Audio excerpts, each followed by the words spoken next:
Waaqayyo addunyaa dursee tureera hanga bara biraattis mootummaa isaatiin jira. Waaqayyo sadummaa isaatiin jira. Waaqayyo mootummaa isaatiin jira. Bakkalchaa fi barii dura guyyaaf halkan dura ergamoonni utuu hin uumamin Waaqayyo mootummaa isaatiin jira.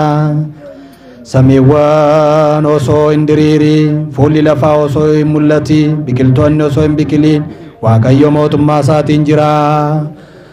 Aduu faddeessa urjiiwwan duras deddeebi'aa ifootan duras Waaqayyo mootummaa isaatiin tureera.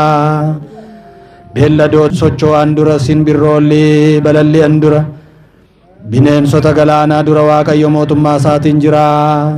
Addaamiin akka bifa isaa fi fakkeenyaa isaatti otoo hin uumin Addaamis abboommi isaa osoo hin diigin dura Waaqayyo mootummaa isaatiin jira tureera. Abbaa fi Ilmaa fi Hafuura Qulqulluu galanni ni ta'a har'as yeroo hundumaas bara baraa. Maqaa Abbaa kan Ilmaa kan Hafuura Qulqulluu Waaqa tokko. Ameen.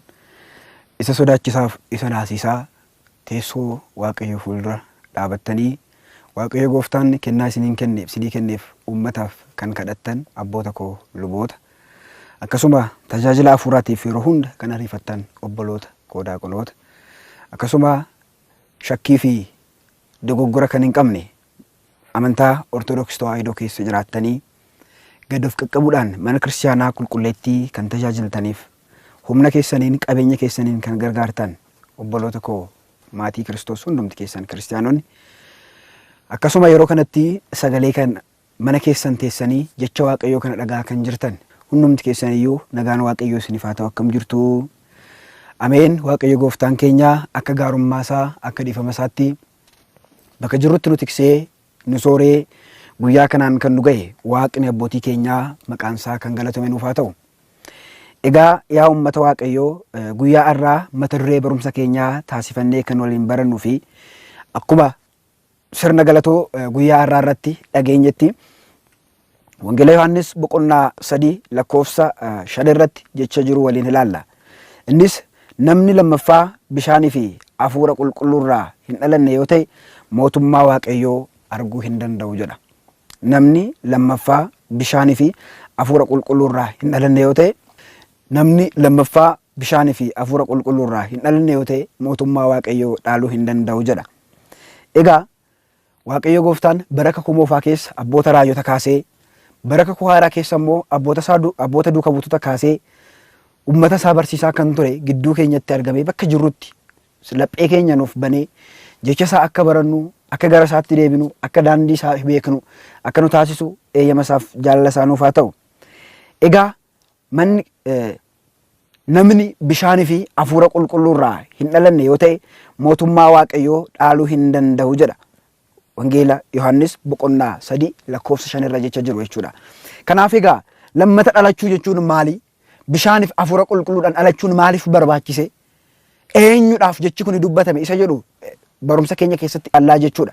Keessumattiyyuu barumsi kun yookiin jechi Gooftaan keenya Iyyasuus Kiristoos dubbate kun ergaawwan hedduu kan of keessatti qabatu. Keessumattiyyuu bu'uura jireenya ilma namaa yookiin du'aa ka'umsaan booda jireenya ilma namaatiif bu'uura kan ta'edha jechuudha. Kanaaf egaa namni lammaffaa bishaanii fi hafuura qulqulluu irraa yoo hin dhalanne mootummaa Waaqayyoo arguu hin danda'u. Dhaaluu miti arguuyyuu hin danda'u jedhee yeroo lafa nuuf godhu ni agarraa jechuudha. Egaa jechi kun kan dubbatameefi Niqoodimoos nama jedhu mootii warra Hayuudotaa geggeessaa warra Hayuudotaa kan ta'eefi jechuudha. Niqoodimoos beekaa ooritii ture. Wangeela Yohaannis boqonnaa 3 lakkoofsa 1 irraa kaasnee yoo ilaalle fira warra Fariisotaa keessaa yookiin warra Fariisotaa keessaa Niqoodimoos namni jedhu tokko halkaniin gara Gooftaa Iyyasuus Kiristoos deemee jedha. Egaa warra Fariisotaa keessaa yoo jennu abbaan Niqoodimoos iyyuu abboonni warra Fariisotaa Faarees waan jedhamuufi. Kanaaf isaan ammoo Fariisota jedhamaniiru jechuudha. Egaa Niqoodimoos gara Gooftaa Iyyasuus Kiristoos halkaniin ni deemee jedha. Guyyaa osoo hin taane halkaniin gara Iyyasuus Kiristoos deemee jechuudha. Niqoodimoos koreewwan bulchitoota warra Yihuudotaa 70 keessaa isa tokkoo fi beekaa kan jedhame warra Yihuudotaa biratti kan ol guddifamee fi beekaa guddaa kan jedhamee beekamudha jechuudha. Niqoodimoos keessumattiyyuu seera ooriitii fixeera jedhee nama beekuu fi Ayihudota yookiin warra Yihuudotaa birattis akkasuma seera ooriitii nama xumure jedhamee beekamudha jechuudha. Haa ta'u malee gooftaan keenya Yesuus Kiristoos raajiiwwan hin hojjetu beekee waan argee fi isarraa waa tokko hubachuuf gara gooftaa keenya Yesuus Kiristoos halkaniin deemee jedha. Egaa asirratti waa baay'ee nuuf kaasu abbootiin. Keessumattiyyuu Niqoodimoos halkaniin gara gooftaa keenya Yesuus Kiristoos deemuun isaa maaliif jennee yoo kaasne si tokkoffaa irratti inni beekaa warra Yihuudotaa waan ta'eef, beekaa ooriitii waan ta'eef, beekaa fakkaatee namoota fuulduratti deddeebi'aa waan tureef namoonni akka isaan argine barbaadetii gara gooftaa keenya Yesuus Kiristoos halkaniin deemee jechuudha. Yoo guyyaa deema ta'e namoonni hin argu, beekumsa isaa sanaan kabaja isaarraa waan irratuuf kanaaf halkaniin dhokateet gara gooftaa keenya Yesuus Kiristoos hin deeme jedha. Inni lammaffaan ammoo namoonni akka isaan argine barbaadeeti. Maaliif yoo jenne warra Yihuudotaa yoo gara Yesuus Kiristoos hin deeme isaan jalqabumaayyuu seera mataa isaanii tumatanii waan jiraniif, seera mataa isaanii waan qabaniif namoonni barumsa isaa fudhatu, barumsa gooftaa keenya Yesuus Kiristoos fudhatan miti. Namni gooftaa keenya Yesuus Kiristoos wajjin argame warra Yihuudotaa irraa adda waan ba'uufi. Kanaaf egaa Wangeela Yohaannis boqonnaa 9 lakkoofsa 22 irratti maal jedha? Akka namoonni isa wajjin argaman yookiin namoonni gooftaa keenya Yesuus Kiristoos wajjin argaman mukuraaba irraa akka ari'amaniif akka ba'an murteeffamee waan jiruuf. Kanaaf waan ari'amuuf, shangoo keessa waan ba'uuf, barumsa barsiisurraa waan ari'amuuf, hojii isaarraa waan geggeeffamuuf kanarraa akka hin banneef yookiin akka hin hir'anneef inni dhokatee gara Yesuus Kiristoos deeme jechuudha. Egaa kana booddeedha gooftaa keenya Yesuus Kiristoos duukaa erga gahee booda yookiin erga isa bira gahee booda maal jedheeni? Yaa gooftaa jedheen Waaqayyo isa waliin kan ta'eedhaan ala raajii ati raawwattu kana kan hojjetu eenyudha jedhee gaafate. Egaa asirratti yoo laalle jechi Niqoodimoos keessumaattiyyuu beekaa ooriitii ta'us seerota ooriitii sirriitti beekus yookiin dubbisus haa ta'u malee raajiiwwan hedduu waan dubbise yookiin waan hiikaa isaa beeke hin fakkaatu. Yesuus Kiristoosiin maal jedhee akka fudhatu yaadaa ture jechuudha. Ergamaa yookiin immoo raaja tokkotti ilaalaa waan tureef jechuudha. Kanaaf maal jedhee Waaqayyo isa waliin kan ta'een ala jedhe. Waaqayyoon isa waliin kan ta'een ala raajii ati hojjettu kana yookiin ajaa'ibaa ati hojjettu kana kan hojjetu eenyudha? Kanaaf ati Waaqayyoo irraa akka ergamtee dhufte nama manaa jedhee dubbate. Yaa uummata Waaqayyoo, dhugumaan dhugaatti Yesuus Kiristoos Waaqayyoo irraa ergamee kan dhufe laata? Dhugumaan dhugaatti beekaan warra ooriitii kun kan dubbate jechi isaa dhugaadhaa laata? Isa booddee gooftaan keenya Yesuus Kiristoos maal jedheeni?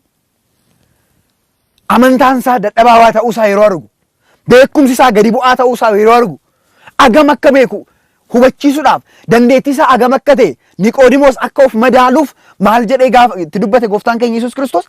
Namni lammaffaa bishaanii fi bishaanirraa yoo hin dhalanne yookiin bishaaniif hafuurarraa yoo hin dhalanne mootummaa Waaqayyoo arguu hin danda'u jedhee itti dubbate. Yeroo kana egaa maal jedhee? Yaa gooftaa jedhee Niqoodimoositti gaafii haaraa ta'e, waan haaraatitti dhufe, waan dhaga'ee hin beekne, waan icciitii isaa hin beeknetti dhufe. Yeroo kana beekumsa isaa of madaale Niqoodimoos. Yaa gooftaa, namni akkamittiin lammata dhalata? Namni akkamittiin lammata gara haadha isaatti deebi'ee dhalata? Namni akkamittiin erga dulloomee booda dhalachuu danda'a? Jedheet gaafii kana gaafate. Yeroo kana maal jedheeni gooftaan keenya Yesuus Kiristoos? Hafuuraaf bishaan irraa hin dhalatti yoo ta'e mootummaa Waaqayyoo dhaaluu hin danda'amu. Egaa kanaaf qilleensi garamitti akka bubbisu beekuu ni danda'amaayi? Sagalee isaa dhaga'uu dandeessa. Garamitti akka bubbisu beekuu dandeessa. Haa ta'u malee jedheen garamitti akka bubbisu yoo beekte iyyuu qilleensicha arguu dandeessaayi. Kanaaf bishaanii fi hafuura irraa hin dhalanne yoo ta'e mootummaa Waaqayyoo dhaaluu hin dandeessu ittiin jedhe. Egaa yaa uummata Waaqayyoo, Niqoodimoos beekaa warra Yihuudootaatti yookiin warra Yihuudaa jedheet mataa isaa of guddisus beekumsi isaa agam akka ta'e, dandeettiin isaa agam akka ta'e gooftaan keenya Yesuus Kiristoos gaafii inni gaafateen yookiin immoo jecha inni jedheen of madaaluu danda'e jechuudha. Yeroo kana ni na'e. lammata dhalachuunsaa akkam akka ta'e akkamiin akka lammata dhalatu yaaduu jalqabe. Egaa aniif isinis yeroo baay'ee lammata dhalachuun keenya akkamii jechuu dandeenya? Mana kiristaanaa keenya keessa mana amantaa Ortodoksii Tawaahidoo Itoophiyaatti dubartoonni guyyaa 80 dhiirri guyyaa 40tti dhalannee lammataa immoo ni dhalanna jechuudha. Ilmi namaa dhaloota lama qaba. Inni tokko isa mul'atu fooniin foon namaarraa kan dhalatudha. Haadhaaf abbaa isaarraa nama ta'ee jalqabumaayyuu gooftaa waaqayyoodhaan yeroo dhalatu yookiin yeroo uumamee dhalatu inni kun dhaloota tokkoffaa jedhama. Dhaloota isa duraati. Erga kana dhalatee booddee mooti hafuuraaf bishaan irraa dhalachuu kan danda'u jechuudha. Kanaaf gooftaan keenya Yesuus Kiristoos Niqoodimoosiin maal jedhee?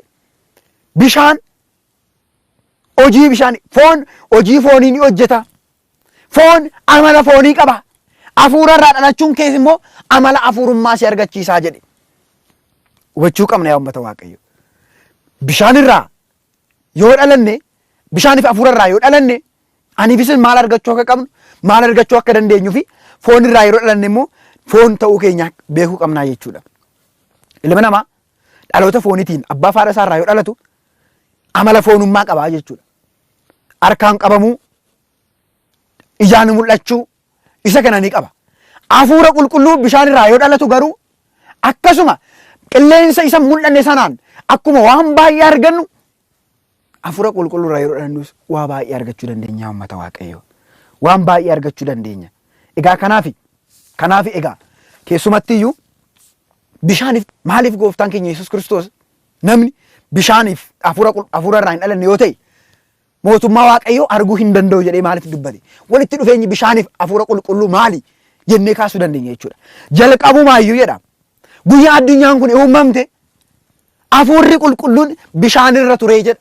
Kanaaf jalqabumaayyuu addunyaan kun akka uumamteen hafuurri qulqulluun bishaan irra jira. Kanaaf tokkummaan hafuura qulqulluu bishaanii jalqabumaayyuu ture jechuudha. Kanaaf egaa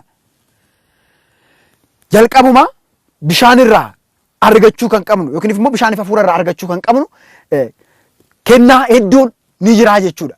Gooftaan keenya kan lafa nuuf godhe, Waaqayyoon kan lafa nuuf godhe. Kanaaf egaa maal jedhee Phaaphaasiin Anxookiyaa tokkollee Abbaa Saawiroos akkas jedhanii lafa nuuf godhani.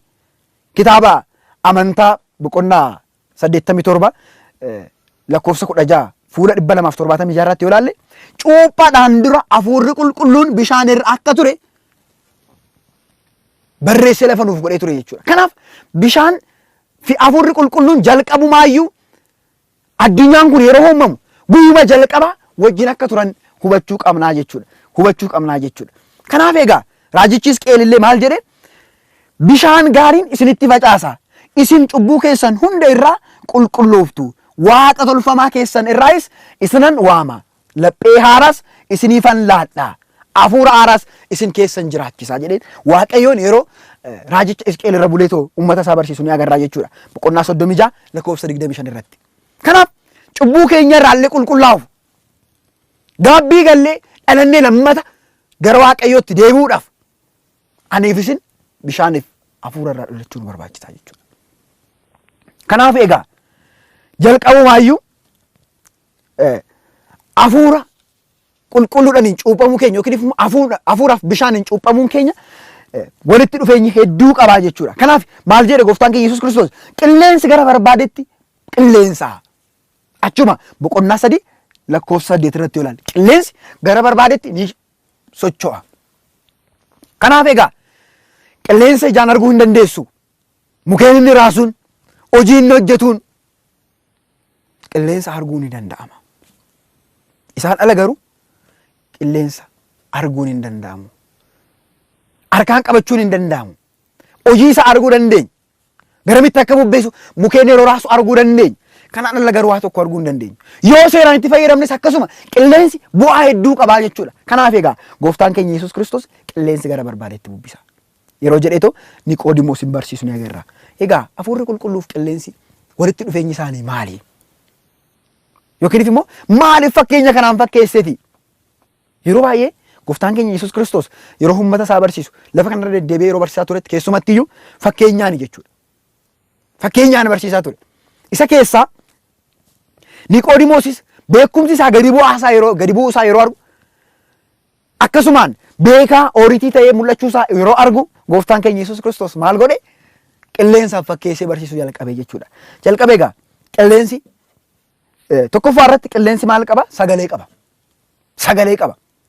Qilleensi sagalee qaba. Kanaaf egaa achuma irratti maal jedhee dubbate? Yohaannis boqonnaa 3:8 irratti sagalee isaa ni dhageessaa jedhee yeroo Niqoodimoositti dubbatu ni agarraa jechuudha. Yeroo Niqoodimoositti dubbatu ni agarraa jechuudha. Kanaaf hafuurri qulqulluun illee hin mul'atu garuu icciitii baay'ee ibsuu danda'a. Afaan baay'ee ibsuu danda'a. Kanaaf egaa keessumattiyyuu hojii duuka bootaa boqonnaa 2 irraa kaasnee ilaalle gooftaan keenya Yesuus Kiristoos gara samiitti erga bahee booda hafuurri qulqulluun samiirraa gadi bu'eefi jedha. Yeroo kana afaan hin beekne hundaan afaanota baay'eedhaan duuka butoonni gooftaa dubbachuu jalqabanii jedha. Kanaaf hafuurri qulqulluu mul'achuu baatus waan mul'atamu garuu waan mul'achuu danda'u afaanota hedduu akka dubbatan taasisaa jechuudha. Kanaaf egaa hojii duuka bootaa boqonnaa 19 irratti yoo ilaalle maal jedhaa? Phaawulos harka isaa erga irra kaa'ee booddee hafuurri qulqulluun bu'eef afaanotaanis ni dubbatanii jedha. Kanaaf egaa hafuurri qulqulluu erga bu'ee booda yookiin hafuurri qulqulluu kan irra bu'e afaanota hedduu dubbachuu danda'a jechuudha. Kanaaf hafuurri qilleensa akkuma sagaleen isaa dhaga'amu hafuurri qulqulluunis afaanota garaagaraatiin namoota dubbisuu ni danda'a jechuudha. Egaa kana qofaa miti. Maal jedhaa? Lammaffaa Phexros boqonnaa 1:21 irrattis namoonni qulqulloonni hafuura qulqulluun geggeeffamanii ni dubbatu jedha. Namoonni qulqulloonni hafuura qulqulluun geggeeffamanii ni dubbatu. Kanaaf aniif isin keessumaatti iyyuu hafuurri qulqulluun yeroo nu bira jiru yookiin hafuura qulqulluun yeroo nurra bule afaanota hedduu dubbachuu dandeenya. Wantoota gaggaarii hedduu dubbachuu dandeenya. Wantoota deebiiwwan ka'aniif deebii deebisuudhaaf qophaa'oo taanee jiraannaa jechuudha. Kanaaf egaa hafuurri qulqulluu qilleensaan kan fakkeeffame yookiin immoo qilleensi gara barbaadetti ni qilleensaa. Sagalee isaa dhaga'uu dandeessa. Hojii inni hojjetu arguu dandeessa. Garuu qilleensicha harkaan qabachuu hin dandeessu jedhamee kan dubbatameef isa kanaaf jechuudha. Kanaaf egaa keessumatti iyyuu hunduma caalaa qilleensi firii galabaa yookiin immoo adda baaseet firii fi galabaa adda fo'ee lafa nuuf teessisa. Egaa raajichi Isaayyaas boqonnaa 40 lakkoofsa 24 irratti maal jedhaa? Qilleensi cimaanis akka ibbiqii isaan haree jedha. Eenyu warri cubbamtoota ta'an, eenyu warra Waaqayyoon hin amanne, eenyu warra qulqullootaa fi cubbamtoota gargar baasaa jechuudha. Qulqulloota gara qulqullummaa isaaniitti, qulqulloota gara biyya gammachuu isaaniitti, qulqulloota gara biyya boqonnaa isaaniitti yeroo fuudhu, cubbamtoota ammoo adda baasaa jechuudha. Kanaaf egaa qilleensi ibbiqii fi firii adda baasa yookiin sanyii adda baasa kan jennuuf aniif isin gaarii hojjenne yoo ta'e hafuurri qulqulluun gara waan gaariitti nu fida. Aniif isin badaa hojjenne yoo ta'e hafuurri qulqulluun gara badiinsaatti nu fida jechuudha. Kanaaf qilleensi yeroo baay'ee yoo laaltani keessumattuu qotee bulaa biratti bu'aa guddaa qaba. Bu'aa guddaa qaba. Hafuurri qulqulluun akkasuma hojiiwwan hedduu hojjetaa jechuudha. Hojiiwwan hedduu hojjetaa jechuudha. Cubbuu hojjenna yoo ta'e akka cubbuu keenyatti, gaarii hojjenna yoo ta'e akka gaarii keenyatti gargar nu foo'a jechuudha. Kanaaf egaa akkasuma raajichi Isaayyaas boqonnaa 17 lakkoofsa 3 irratti illee kana dubbifameera jechuudha. Kanaaf eebbifamtootaaf cubbamtoota gargar baasuu danda'a jechuudha. Inni kan biraa qilleensi humna qaba. Qilleensi humna qaba. Muka ni raasa. Mana diiguu danda'a. Isaa olis raawwachuu danda'a. Egaa maal jedhaa? Raajii Yoonaas boqonnaa 1 lakkoofsa 4 irratti maal jedhaa? Waaqayyo galaanicha irratti qilleensa cimaa fide. Bidiruttiinis hanga cabuutti geessee jedha. Hanga cabuutti geessee jedha. Waaqayyo qilleensa cimaa fide. Bidiruttiinis hanga cabuutti geessee jedha. Kanaaf egaa akkuma qilleensi cimaa ta'ee jiru yookiin qilleensi cimaa jennee ilaallu hafuurri qulqulluun immoo isa caalaa madaalamuu hin danda'u. Yeroo baay'ee uummata Waaqayyo fakkeenya nuuf ibsuu danda'u itti dhiyaatu fudhanna malee kanaa ol ibsamuu kan hin dandeenyen ibsuu waan hin dandeenyeef jechuudha. Fakkeenyota hedduu waan dhabnuuf. Kanaaf haala kanaan dubbachuu dandeenya. Hafuurri qulqulluuf qilleensi wal fakkaachuu isaanii ibsaa jira jechuudha. Kanaaf hafuurri qulqulluunis akkasuma humna cimaa qabaa jechuudha. Keessumaattiyyuu namoonni lamaan qulqullichi Phexros hafuura qulqulluu maaliif sobdanii? Hafuura qulqulluu maaliif sobuuf yaaddan yeroo jedhamanitti adabbii guddaa akka fudhatan yookiin adabbii guddaan akka isaan argate ilaaluu ni dandeenya jechuudha. Kanaaf aniif isin keessumattiyyuu qilleensi humna cimaa akka qabuuf qilleensi adabbii guddaa akkuma qabu hafuurri qulqulluun ammoo kana caalaa nu adabuu danda'a jechuudha. Inni ka biraa qilleensi harkaan hin qabamu. Qilleensi harkaan hin qabamu. Yeroo baay'ee qilleensa harkaan qabuu hin dandeenyu jennee deddeebinee dubbanneerra jechuudha. Fakkeenya boqonnaa 30 lakkoofsa 4 irratti maal jedhaa? Qilleensa kan harkaan qabe eenyu jedhee dubbate. Hafuurri qulqulluunis akkasuma harkaan qabuu hin dandeenyu. Aniif isin yeroo baay'ee hojii hafuura qulqulluu arguu dandeenya. Hojii hafuura qulqulluu hubachuu dandeenya. Haa ta'u malee harkaan qabuu hin dandeenyu jechuudha. Hafuurri qulqulluu yeroo baay'ee hojiiwwan qulqullummaa yeroo hojjennu hafuura qulqulluun akka ta'e beekuu qabnaa jechuudha. Kanaaf egaa Niqoodimoos yoo cuuphama ta'e kennaawwan mul'achuu danda'an hafuura qulqulluu ijaan hin mul'anne kennaawwan mul'achuu danda'an argachuu akka danda'u gooftaan keenya Yesuus Kiristoos yeroo isa barsiisu maal jedheeni qilleensaan fakkeesseef jechuudha. Qilleensi akkuma ijaan odoo mul'atin wantoota hedduu nuuf hojjechuu danda'u hafuurri qulqulluutti yoo amanee fudhate yoo waaqummaa Yesuus Kiristoosiin amane yoo cuuphame yeroo kana innis cuuphaadhaan isa mul'atuun cuuphamee isa mul'atuun yookiin immoo yeroo cuuphamu yeroo mul'atellee hafuura qulqulluu isa mul'anneen garuu kennaawwan hedduu mul'achuu danda'an argachuu danda'a jechuudha. Argachuu danda'a jechuudha. Kanaaf egaa aniif isinis lammata dhalannee keessumattiyyuu manni kiristaanaa keenya 40 fi 80tti mucummaa nuuf laattu irraa kaanee lammata dhalachuu keenya hubannee mana keenya keessatti bakka jirru hundatti waa'ee Waaqayyoo beeknee arjummaa Waaqayyoo hubannee yeroo cubbuu hojjennetti lammataa gaabbiidhaan dhalannee qulqulloofnee gara isaatti akka dhiyaannuu fi isa wajjin akka jiraannu eeyyama isaaf jaalala isaa nuuf haa ta'u.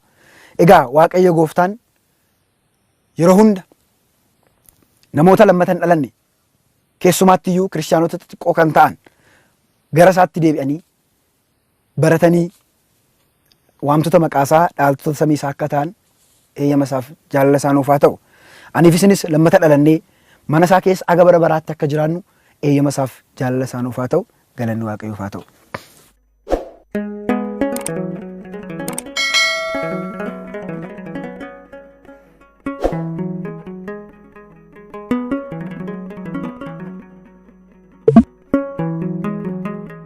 you